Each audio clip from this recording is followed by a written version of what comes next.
Eu vim aqui agora resolver um probleminha aí que um aluno meu enviou. E agora que eu tô dando uma de youtuber, né? Tô quase um youtuber.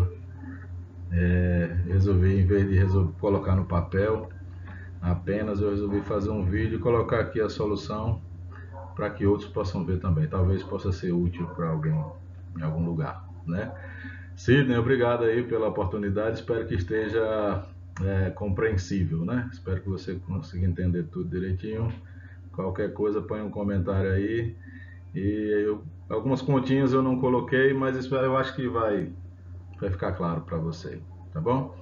Eu queria começar aqui dizendo que assim, eu coloquei aí que é um problema de cálculo diferencial, isso mais porque o aluno em si, ele me propôs como um problema de cálculo diferencial, né? Ele queria resolver usando integral tripla, na verdade. E a maneira que eu encontrei de resolver não precisou, não necessitou. Eu consegui colocar somente geometria. Inicialmente só geometria, eu vi que não dava, coloquei um pouquinho de álgebra linear. Então vamos dizer que seja um problema de geometria analítica, tá bom? Ou geometria espacial, geometria analítica, dá no mesmo, tá bom? Então veja só, qual é o problema que nós temos? O título aí também deixa a desejar, porque o volume de um cone inclinado todo mundo sabe, né? É 1/3 da área da base vezes a altura. O problema aqui é que o que eu quero calcular, o que nós queremos calcular é o volume. Imagine que você tem um cone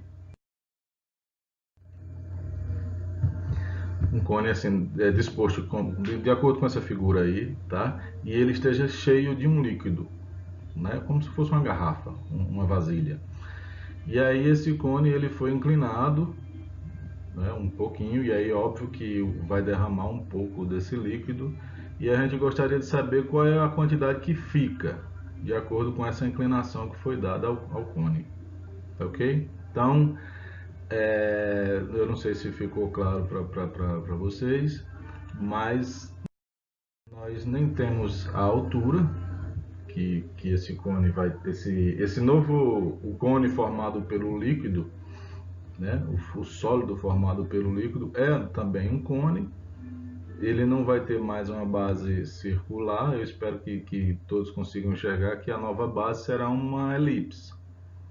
E aí o nosso problema é justamente o que? Nós não temos os eixos dessa elipse, nem temos a altura. Se nós conseguirmos descobrir essa altura e o comprimento dos dois eixos, pronto, está resolvido o problema, né? A fórmula continua sendo a mesma, 1/3 da área da base vezes a altura e morreu o boi. Beleza? Então, eu coloquei aí, assim, eu vou tratar como se eu tivesse a silhueta somente do cone, tá bom? Não é preciso ter a visão espacial nesse caso, uma visão, a silhueta, né, a visão plana, dá para resolver o problema quase todo.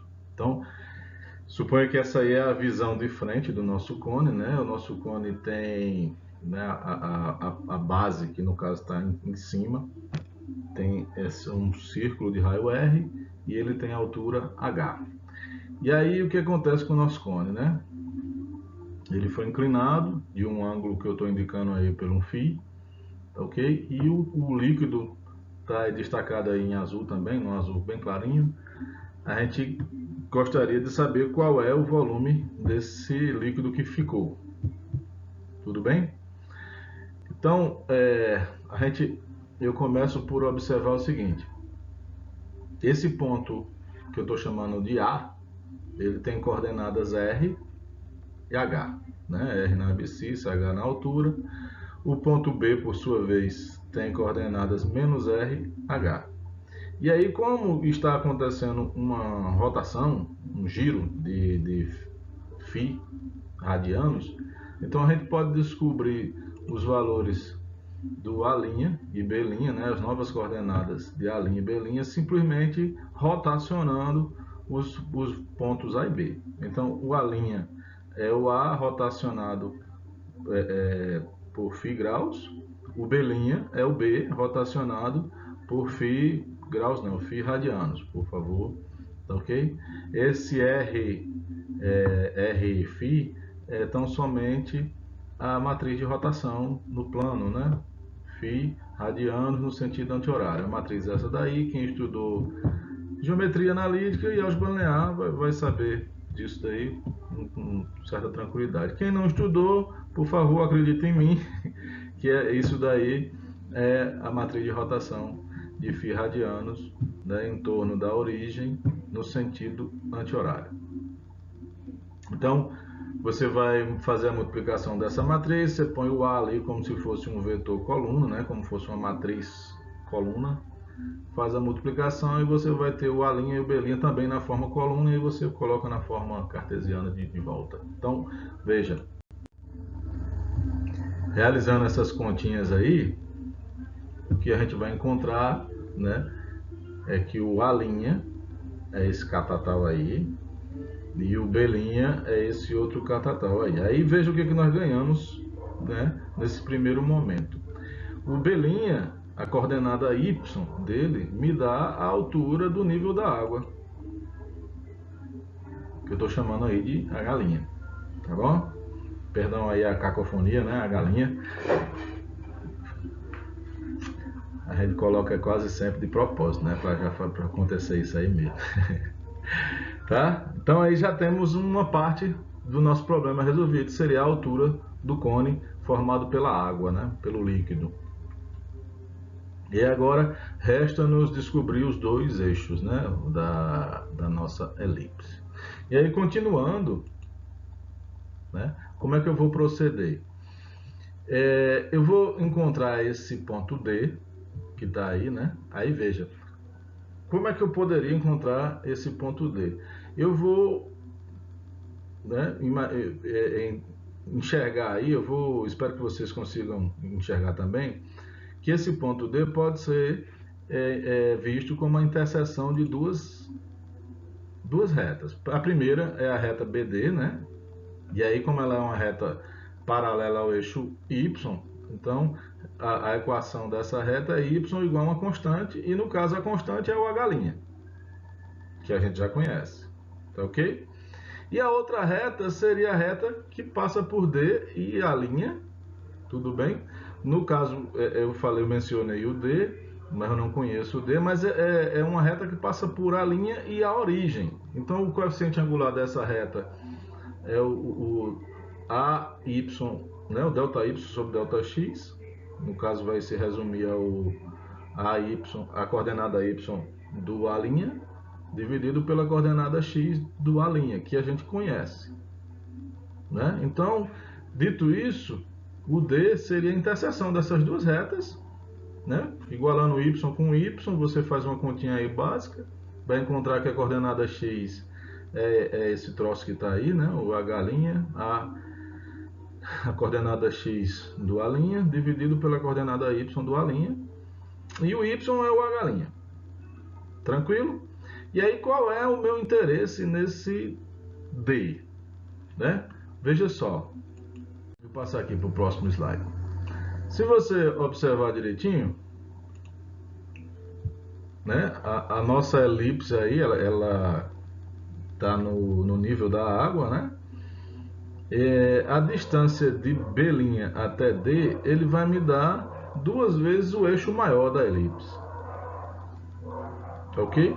Então, basta que eu pegue, né, o 2B, ele vai ser a coordenada. Eu poderia fazer por distância de 2 pontos, mas é desnecessário, uma vez que os 2 pontos estão na horizontal. Então, basta eu pegar a coordenada X do D, menos a coordenada X do B' e subtrair. Isso vai me dar 2 vezes o B. Né? Passo o 2 para o outro lado, e aí você vai encontrar esse resultado que está aí na tela. Olha, eu fiz as continhas no papel e dá um monte de continhas envolvendo trigonometria e continhas bobas, né? Tá? Eu não coloquei não. Tá. Você vai pegar o valor que você encontrou lá para o dx, vai encontrar o valor que você encontrou lá para o bx', faz essas contas aí, divide por 2 e vai chegar nesse valor que está aí, né? nessa expressão. tá ok? O que é uma expressão bem simplesinha, né? Quando vocês virem as contas, vocês vão ver que dá bastante conta isso aí. E no final das contas se cancela muita coisa, se simplifica um bocado de coisa. E aí o resultado é esse daí, né? Encontramos a segunda parte do nosso problema, que seria o eixo B, tá bom? Falta agora encontrar o eixo A, tá bom? E aí é uma questão interpretativa. Eu queria que vocês conseguissem imaginar, compreender o meu raciocínio. De início, eu achei que essa altura H, essa altura H', bastava eu olhar na mesma altura do cone na vertical, que aí eu teria, era só pegar nessa altura, olhar qual é o raio na altura H'. Só que não é verdade, isso não é verdade. Eu tenho que encontrar, né, deixa eu passar aqui. Eu imaginei o seguinte, olha. O M, enxerguem aí esse ponto M, né? É o ponto médio entre A e B, né? Que seria nada mais do que 0H, tá ok? E aí esse M, ao ser rotacionado, ele vai parar no ponto M, que é a rotação de M por φ radianos. Faz essa continha e você vai descobrir quem é esse M, tá bom? Veja, eu coloquei aí o eixo A, né, na elipse do nível da água, e ela determina o centro da elipse, né? E eu acho que a gente tinha que rotacionar o centro da elipse voltando para cima do eixo Y, para a gente ver qual é a altura, né, do cone original que foi parar nesse ponto aí, que seria o centro da elipse. Vê se vocês conseguem captar a minha ideia, né? Então veja, eu primeiro descobri quanto é o N, vou descobrir agora quem seria esse Q. Aí veja, eu vou proceder do mesmo jeito do slide anterior. Esse Q, ele vem a ser a interseção da reta y igual a H' com a reta que passa por N e a origem. As duas são duas retas, elas estão aí sem se interceptar, porque eu coloquei a reta y igual a H' passando por cima do centro da elipse. Mas se você enxergar de frente, você vai ver que a interseção dá exatamente o ponto Q. Tá bom? E aí, veja, a reta que passa por B'D nós já temos, a reta que passa por N e a origem nós temos também, né? É o coeficiente angular mx, onde o coeficiente angular se obtém através dos pontos N e a origem, né? Dá exatamente NY sobre NX, né? E aí você faz a interseção da mesma forma que a gente fez antes. Iguala Y com Y, vai descobrir o valor de X, e aí nisso você tem as coordenadas X e Y do ponto Q. Tá bom? Tendo encontrado o ponto Q, eu agora vou rotacionar ele voltando para cima do eixo Y. Isso seria possível através da matriz da rotação inversa. Tá certo? Aí você pode descobrir isso de várias formas diferentes, né? A rotação inversa, você pode pegar a matriz Rφ e calcular a inversa dela, tá bom? Ou você pode simplesmente ir na definição de matriz de rotação e encontrar a matriz que gira menos φ. Tá certo? Menos φ radiano. Dá no mesmo, você vai encontrar o mesmo resultado, né? Para quem for atrás da inversa, você vai ver que a inversa é tão simplesmente a transposta da matriz Rφ. Ou seja, o que está aí, né? E aí eu chamei de P, o ponto que a gente quer encontrar. E aí, encontrando a matriz inversa da rotação, multiplica pelo Q, você vai encontrar esse ponto aí, bem simplesinho. É bacana o resultado, porque Tem conta aí, viu? Tem bastante conta. Não tem conta difícil não, mas assim são contas longas. Muita continha, muito fácil de errar, tá bom? E no final se cancela um bocado de coisa e não vai parar nesse resultado aí que é bem simplesinho comparado com o que tinha de conta antes, tá ok? Pronto. Encontrei o P, na verdade o que me interessa é a altura em que o ponto P está, né, em relação ao nível do eixo X, ou seja, o que me interessa na verdade é só o Y do ponto P, porque na verdade o X é zero, a gente já sabia que daria zero. Esse zero tendo aparecido aí é só uma confirmação de que a gente está no caminho certo. O que eu faço agora com esse P? Eu quero que vocês percebam agora que, né, eu quero descobrir esse A aí, tá bom? Esse A, ele corresponde ao eixo da minha elipse lá original, tá bom? E aí você tem dois triângulos, esse triângulo aí e esse outro, né? Eu fiz uma animação rapidinha aí, mas eu espero que tenha ficado claro. Volta o vídeo aí se não percebeu, foi muito rápido. Perceba que você tem dois triângulos retângulos, tá? E você pode estabelecer uma semelhança de triângulos, já que eles têm todos os três ângulos internos iguais. Show? Qual é a relação que eu vou estabelecer? O cateto, que corresponde ao R, está para o cateto que corresponde ao A. Não, perdão. Eu fiz a relação de outra forma, mas da forma que eu ia também dava certo, tá? Você vai pegar o cateto do triângulo menor, que é o A, e está para o cateto desse mesmo triângulo, que é a coordenada Y do P, assim como o cateto do triângulo maior, R, está para o cateto do triângulo maior, H. Tá? Resolve isso aí em busca do A. Você vai descobrir que o A vai ser esse R sobre H multiplicado pelo PY, né? Traz o valor de Y, de PY para essa conta. Não tem nenhuma simplificação possível, o A é isso aí mesmo. Tá bom? Encontramos a nossa terceira variável, a nossa terceira incógnita, né, do nosso problema. Então, eu acho que aí encerrou o nosso problema, né? Eu já tenho a altura do cone formado pelo líquido, tenho os dois eixos da elipse, então agora é só perdão, recorrer à fórmula do volume de um cone inclinado, que é a mesma fórmula para todos, né? Tanto faz, isso é pouco dito lá no segundo grau, mas tanto faz se o cone é inclinado ou ele é reto, né? O que importa é a altura tomada no sentido vertical a partir da base, né? Um terço da área da base vezes a altura. Então a nossa base é uma elipse, então a área de uma elipse é πab, né? E a altura é o h'. Traz todo mundo aí para essa sopinha, faz as devidas simplificações e você tem aí a nossa fórmula para o volume, né? É o ponto final do nosso problema. Uma observação interessante é o seguinte: se você colocar aí o θ igual a zero, ou seja, nenhuma rotação, você volta para a fórmula do volume original do cone, conforme ele estava lá em pezinho. E se você tentar